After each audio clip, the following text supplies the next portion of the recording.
When was the last time you thought about the games you played outside as a kid? Not the organized sports, the real neighborhood games. Games like kick the can, freeze tag, flashlight tag, hide and seek. The games that started the moment school let out and ended when the streetlights came on. For a lot of us, those weren't just games. They were where we learned teamwork, solved arguments, built friendships, and made memories that we'll never forget. So lace up your sneakers, hop on your bike, and let's head back to the neighborhood. Because today, we're talking about the games that raised Gen X. Hey everyone, I'm Chris, and welcome back to Average Joe Let's Talk About It. The podcast where we take a break from today's chaos to remember the moments, the music, the movies, the people, and the experiences that shaped Generation X. If today's episode brings back a memory, I'd love for you to hit that like button and subscribe. It helps more Gen Xers find these conversations and keeps our community growing. Hello and welcome back to another exciting episode of Average Joe Let's Talk About It. In today's episode, we're going to talk about the 4 words that changed the lives of us Gen Xers growing up. Out on the playground, out in the sandbox, out in the streets. There comes a time in a child's life where these 4 words have a tremendous impact on whether or not you're going to rule the day. What are those 4 words? Ollie, ollie, oxen free. Not very well known, and as time passes, there's probably a lot of those nostalgic games and those things that we did back then that are no longer being played or are diminishing, and it's up to us to keep the memory alive. So today, boys and girls, we're going to be talking about the games that changed us, the games that molded us, the games that taught us life lessons before life really began. And so what I want you to do is I want you to close your eyes and remember a time where it was you and your friends in the neighborhood. And for some of us that didn't grow up in a traditional neighborhood, apartment complexes. And I want you to think about the games you played. I want to think about a time where rules mattered and winning didn't. A time where things were simple. And so the purpose of this podcast is to ensure that we stay connected to that time in our lives that we should be connected to. And I don't think if you ask a lot of folks who grew up playing these games, if they were thinking about whether or not they were learning anything or it was just a way to pass the time. I don't think it's a matter of how you felt in the experience, although that's pretty important. But I think it really matters, especially now that we're all grown up, how much those experiences changed who we are today. And so I'm not trying to get in the weeds about growing up and learning life lessons from playing games like kick the can or hopscotch, right? All I'm saying is there was an experience that was had during that time. There was memories that were being made with us and our friends. And there were times that we're never going to get back. And if you think that you can go out at any given time and walk through a neighborhood. Now, I don't know where you live. I live in more of an older community, but I think it's still sprinkled with families who have children. And the one thing that I don't see a lot of anymore, and it's unfortunate, is kids outside playing. I'm pretty sure that our children, Gen X children, were the last kids to spend as much time as we did outside of the house. And without getting into talking about craziness and why it's happened and whatnot, the basis is it just doesn't happen anymore. So if you can remember a time where you were out there and you were enjoying yourself and you weren't thinking about any of the chaos from the day, not that there was a whole lot of that as kids anyway, I think it's important. I think it's important that we stay connected. Let me take you back to a time where it was sidewalks, asphalt, concrete, blacktop, sandbox. Did I say that already? The streets were racetracks. The sandboxes were battlegrounds. The forests were adventures, places that we just don't go anymore. That's very sad. So I'm going to reach back. When I was growing up, my entire elementary school career, we'll call it, I lived in apartments, and I ain't mad about it. For those of us that had the opportunity to live in apartments, we understand what that ecosystem looks like, right? And what that meant. Traditional neighborhoods of tract homes was just one long street, and then another long street, and then another long street full of houses. And while that's fine, and you can find lots to do, and there was plenty of room to move, there was local parks. You would probably end up at your local school, whatever's the closest elementary school that you went to. That's probably where a lot of time was spent. A lot of meetups happening there. But an apartment complex, that's a different animal all in its own. And so let me give you an example why I feel this way. So I've already explained what I think and what I know tract homes are like, right? Living in suburbanville or being a suburbanite or whatever you want to call it. It's where we live these days, right? But for those of us who didn't have parents that could afford a house at the time, we were all shacked up in some ratty old rundown apartment complex. Now, that's not always the case. And honestly, I don't even remember it that way. But let me break it down for you like this. This apartment complex, to me, at that age, was sprawling. I mean, it felt immense. I think expanse is a good word for it, just because I felt like it went on forever. And I lived in 2 different apartments during that time period. We lived on the first floor, and then I think a couple years later we moved out of the first floor to a second floor because we needed an extra room.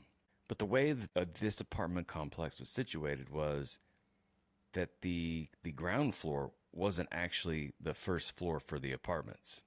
So the way they had built it was the actual living spaces were above the parking garages. And then on the interior, everything was at the same level, which was weird to me because you would think that, the way that hotels are built right now, you have like one room on one side, one room on the other, and they go all the way up. And a lot of apartment complexes do these days as well. But growing up in Southern California, this giant metropolis that I lived at had the parking garage on the ground floor, which was street level, and then you would walk up the stairs to get to the first floor.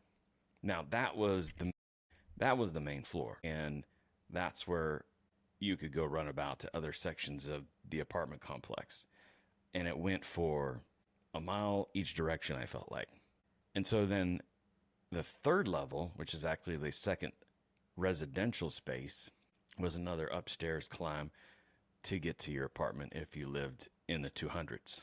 So during this time, I've got a couple good memories that I can reach back and actually feel like I'm thinking about them quite clearly.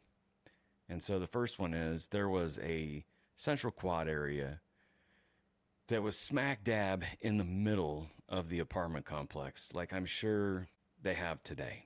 And some of the things that took place there that I remember are the older kids would break dance. They would put on break dance shows, and they would take donations.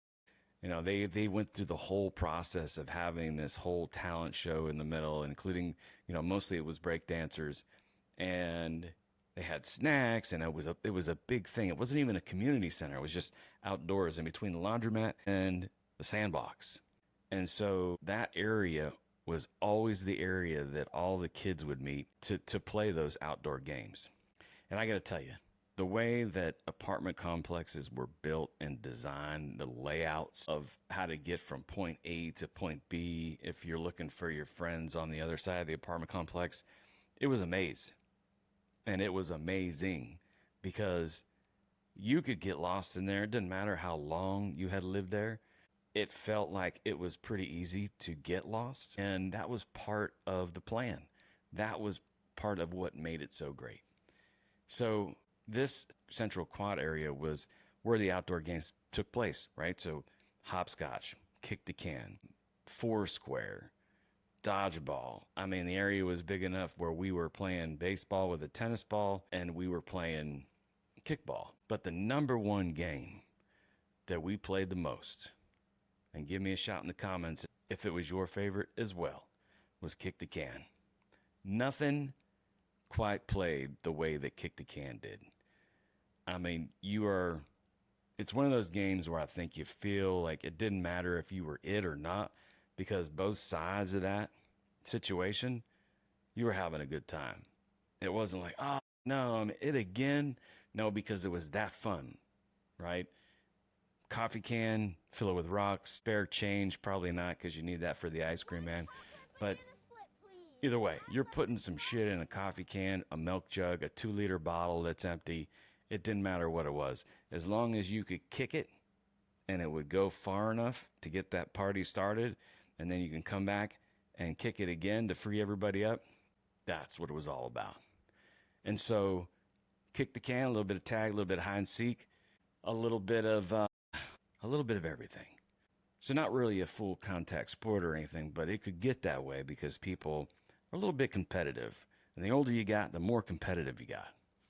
But Kick the Can was the quintessential game that we could play for just hours. And I'm talking about you go out after school and you don't see the inside of your house until it's time for dinner or the streetlights come on.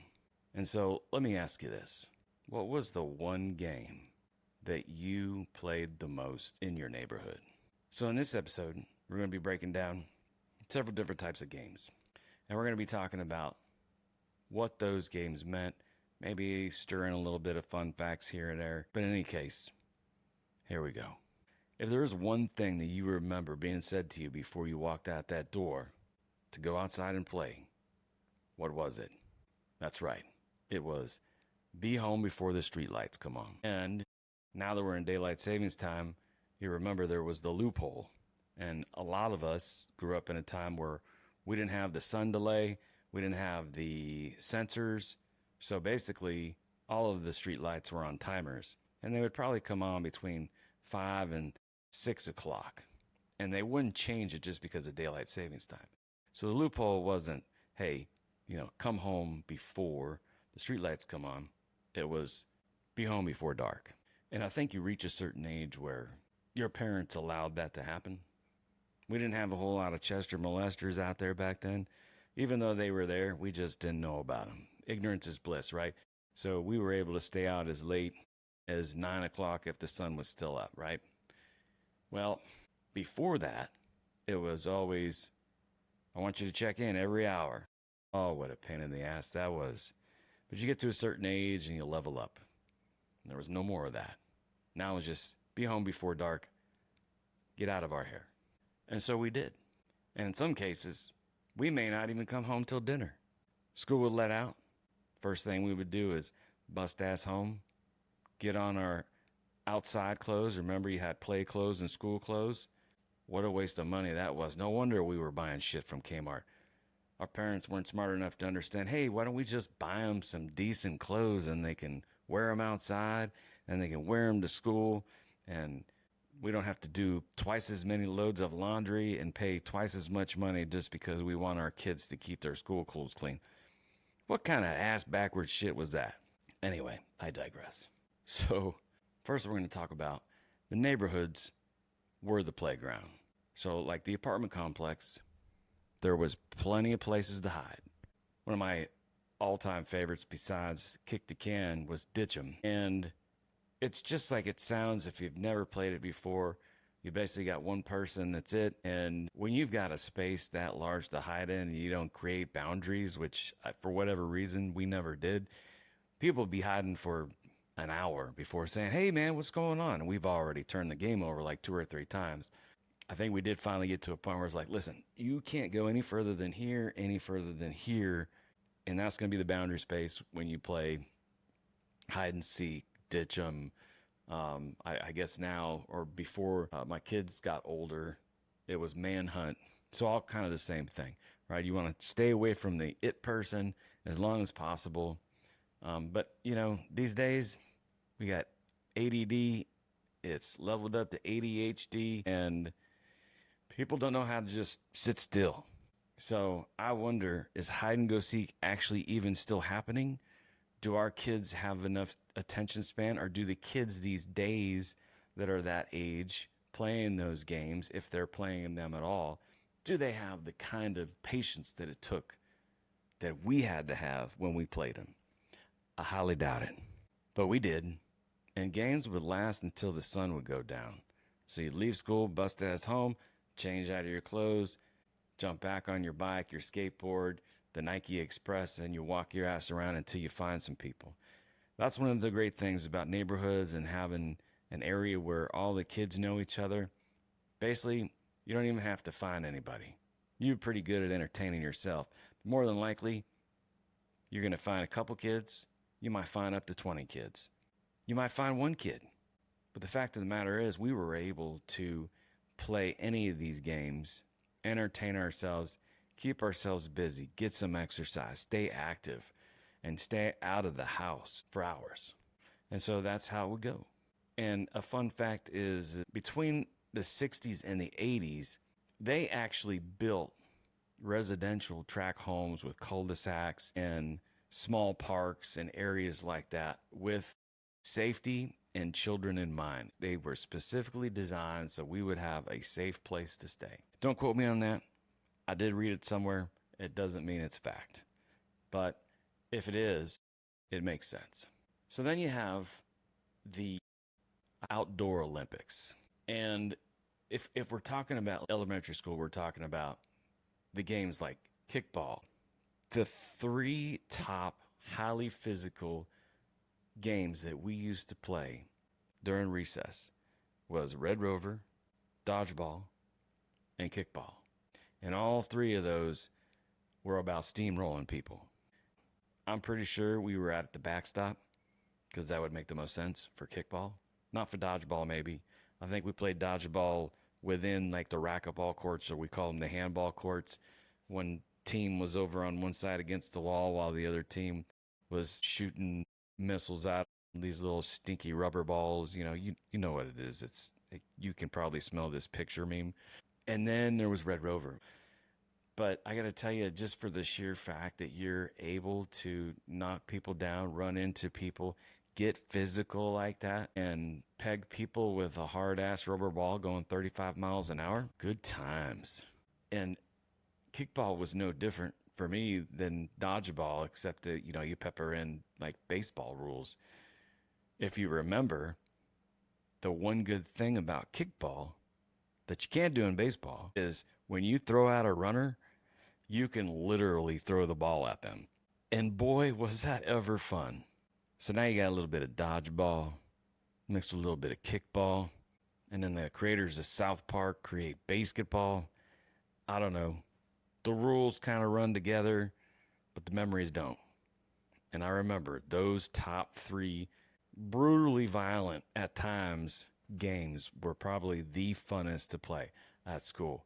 Because I tell you what, if there was a bully in that chain of people calling me over, old Red Rover. And so everybody gets their comeuppance, right? The same with dodgeball.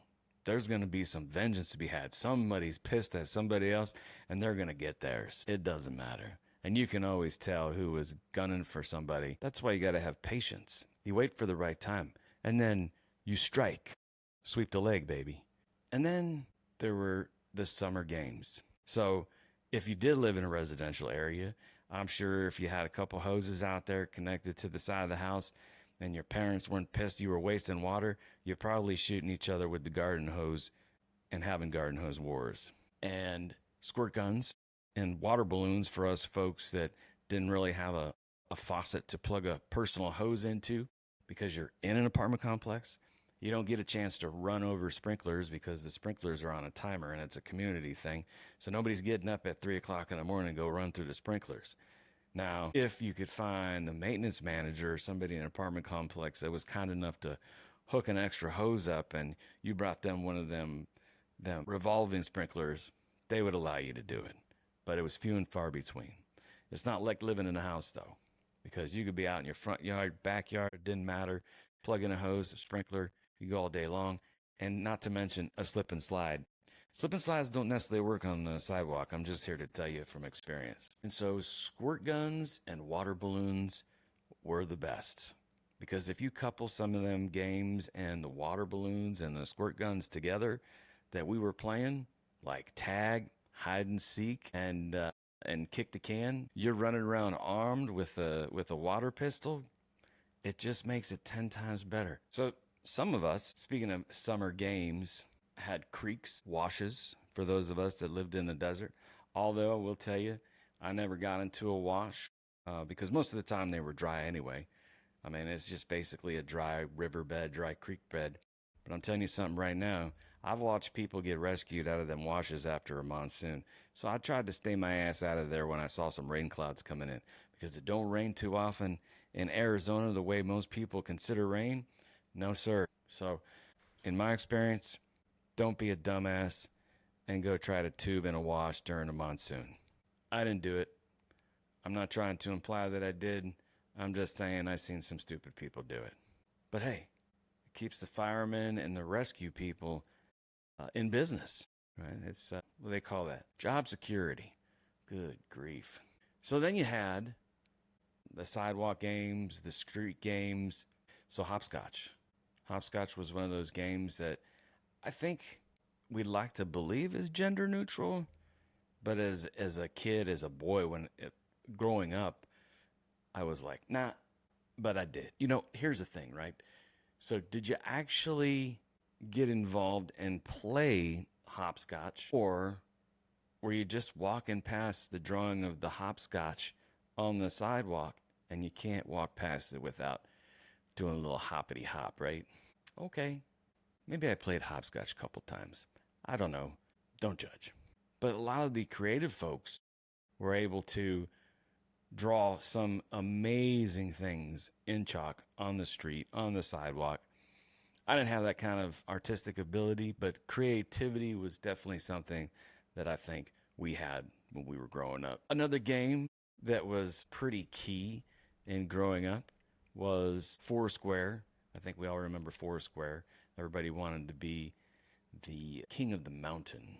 So obviously, if you were, and I always forget, is it you start at one? Yes, you start at one and you work your way up to four. If you held the number four spot, well, you're just that good. But if you don't remember what Foursquare was, it was a 10 by 10 square and it was cut into fourths. And you would line up, you would come in at one, you would work your way up to four, which was the pinnacle, if you could beat the people in front of you. That was one of those recess games, but you can play that anywhere. So there comes a time in your life as you're growing up where a little bit of freedom is beyond necessary. And one of those things that created freedom for us growing up was wheels. And I remember waking up one Christmas and walking out into the living room and seeing a shiny, brand new yellow Huffy. That's right, it was a Huffy. I ain't ashamed. Don't judge. That's a good bike. It lasted me a long time. But it was freedom on two wheels. And although I didn't know it at the time, to me it was just a great thing to have. And oh no, another thing I have to learn how to do. Because mind you, I was probably, I don't know, 6 or 7. You got to remember, I lived in an apartment complex. So I was like a slow burner when it comes to evolving in my childhood. So having a bike at like 7 or 8 years old and finally learning how to ride it came a little bit later than I think most do. I think I got my own kids on bikes and got them riding 3 or 4 years old. They had the smaller bikes and training wheels and all that, but I didn't get a bike with training wheels. I don't know if my parents didn't think I needed them, even though I didn't have any experience riding a bike, but that was all right. It's nice to have training wheels, to have that safety, but if you get too reliant on those, you'd be riding them damn training wheels until you were 12. I've seen it happen. It's almost like learning to swim. Raise your hand if you got thrown in the deep end as a little kid, didn't know how to swim. Right? I don't think we do that anymore. But we should. But in any case, the one memory I have is because I was so embarrassed. Riding this bike for the first time, no training wheels. I'm at my grandmother's house. So she lives in a regular neighborhood, long streets, plenty of room to move. People, so here's the thing. A lot of places that I've lived, or in fact I'm living now, we don't have sidewalks. And there's no place to park your car because the streets are too narrow. Well, I grew up in Southern California in Fountain Valley, and there was plenty of room to move and plenty of places to go. And even though I had all that room to learn to ride a bike without training wheels, the minute that that person let go of my seat, my handlebars didn't work. I don't know what was wrong with them. Operator error, I believe, but they wouldn't go to the left and they wouldn't go to the right. And the silly person that let me go, I wasn't even headed straight down the street. At least this is what I remember. No, I was heading straight for somebody getting into their car or getting something out of their car, because all I remember is my front tire credit carding the person right in the bummer. And I have never felt so horrified in my life.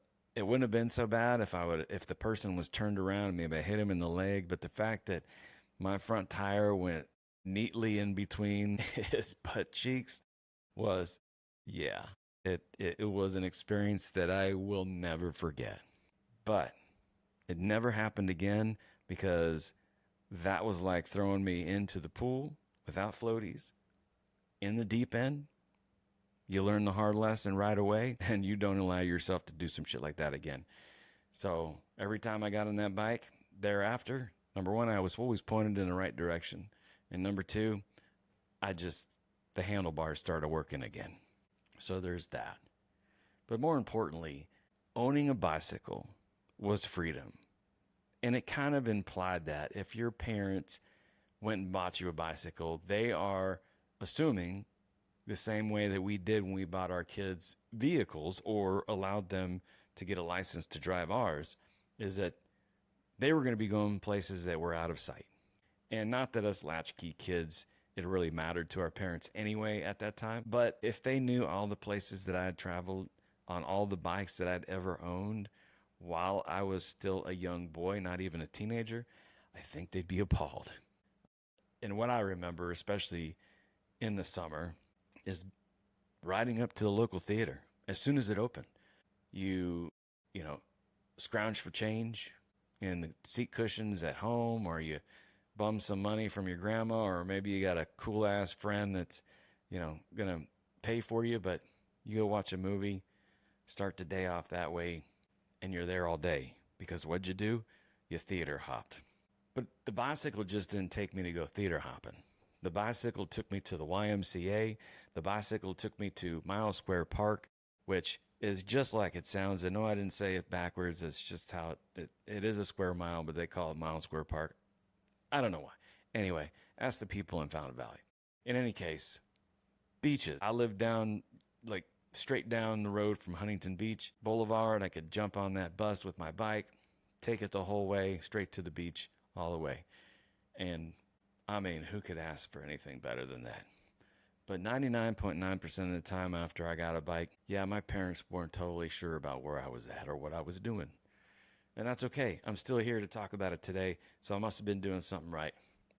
But I will say the bikes were not my friend, because I was in the crosswalk and I was going across the street. I'm not sure if I had a walking man sign or not, but two old people in a Chevy van, one of the old Chevy panel vans that says free candy on the side. No, but yeah, they almost ran me over. That same bike, that same yellow bike. I was on my way to get a newspaper and something else from the liquor store.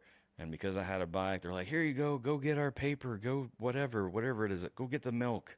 And so I was in the crosswalk and I was crossing the street on my bike. Luckily, I could see him turn the corner out of the corner of my eye as I'm going across. I had to jump off my bike, and they ran it over and drug it for, I don't know, about 100 feet.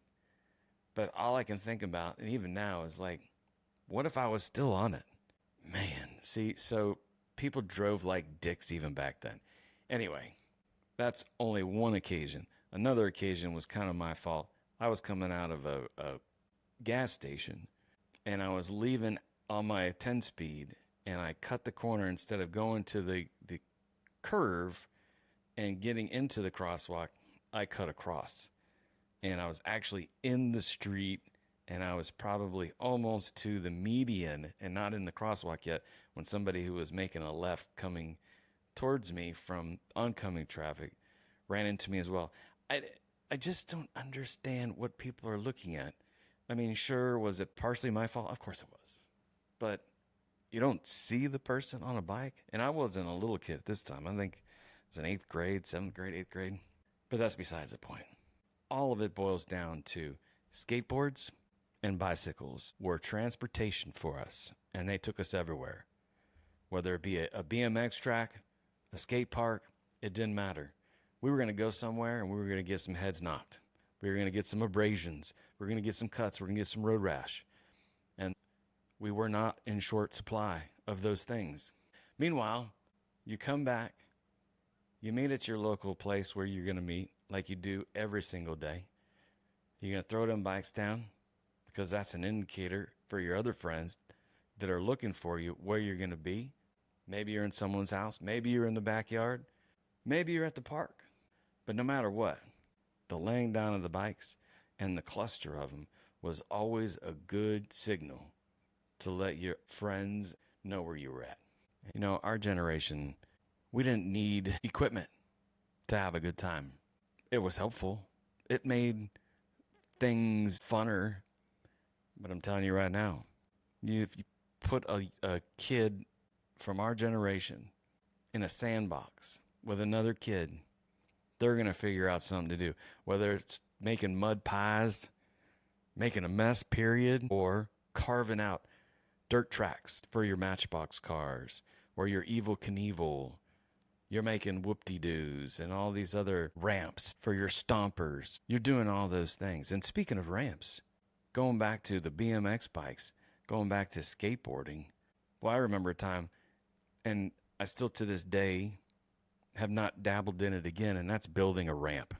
Now, me and my friends got it in our head that we could build one ourselves just by using the scrap wood that we had lying around. And because Animal Chin and the Search for Animal Chin and Bones Brigade and skateboarding was huge, I myself had a Nadas Compass board with slime ball wheels, independent trucks. I mean, the whole nine. Before that, I had a shitty Nash board that I truly learned to skate on.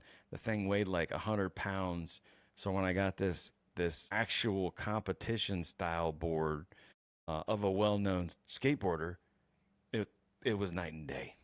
But when you have those things, you want to use them properly. And just because you got a professional style board, you think you're professional, but you're not. And so we tried to build a ramp, watching all these videos. And first off, we didn't have the type of money they did, and we didn't have the materials that they did. What we did have was some 2x4s and some pegboard. And so we did a pretty good job of making the frame and the ribs and all the things that we needed. But skinning the ramp itself for the launch part, nope. We had pegboard instead of plywood. And I said, that'll work. Let's do it. And so luckily we set it up to where it was pointing directly into my friend's front yard in the grass. And I took that thing on at like 35 miles an hour. And between my little ass weight and the momentum of the skateboard, two things happened. The skateboard went right through the pegboard into the middle of the ramp and got stuck. And I kept going. Head over heels. I'm pretty sure I did a double tuck. And I landed flat on my back and knocked the damn wind out of me. It was from that day on that I knew that I was not going to be a maker of skateboard ramps. But that didn't stop me from going 100 miles an hour down a 6% grade that doesn't look that bad in a car, but you get to the top of it and you stand on your skateboard and you look down and you realize, maybe I shouldn't have done this. But why have the tools if you're not going to use them? So, and that was the feeling about having those things. The BMX bikes, being able to go out, and although we weren't out, having competitions, right? You're out in your Huffy and, you're jumping dirt ramps and you're going to the local track thinking, oh yeah, I can be just like my friend who sponsored. No, that shit don't work either. So that being said, freedom was key as a kid. And I think we had plenty of it. I don't know about y'all, but I cherish the memories that I had playing with the friends that I had during those times of playing the games that we played together. And I know Everybody's read the meme, but it's true when you think about it. One day, at some point in time, you played those games for the last time with your friends. But one thing is for certain, those games we played taught us lessons about how to get along with one another, conflict resolution, being able to figure things out without the help of your parents, the independence that you were given because you had two wheels, or in some cases, four wheels. And if you didn't have any wheels at all, the independence was still there. I think those lessons have followed us into our current lifetime, and hopefully we pass that on to the next generation, which is our kids as well. And if you're like me, it's always interesting to think back to a simpler time where you could make something out of nothing with the kind of creativity that you had. So in closing, I'll say this. Those games weren't about winning. It was about how to win. It wasn't about losing. It was about losing well. It was about making friends, following the rules, and understanding when and with who you could bend those rules a little bit. But most importantly, it's about the memories. It's about the things that keep you grounded, the things that remind you that we've all come from the same place. We all live the same life. And although our cultures be different, our upbringings are different, the things that we do now might be different, but we, as humans, as people, as adults with that inner child screaming to get out from time to time, we are all the same. Thanks for listening. Before you go, I'd love to hear your story. Every episode may start with a memory, but it doesn't end until you share yours. So leave a comment below and join the conversation. And if you enjoyed today's episode, please like, subscribe, and share it with another Gen Xer who will appreciate a trip down memory lane. Until next time, take care of yourself, take care of each other, because the memories may belong to the past, but the stories are still worth telling. I'm Chris. This is Average Joe. Let's talk about it, and we'll see you next time.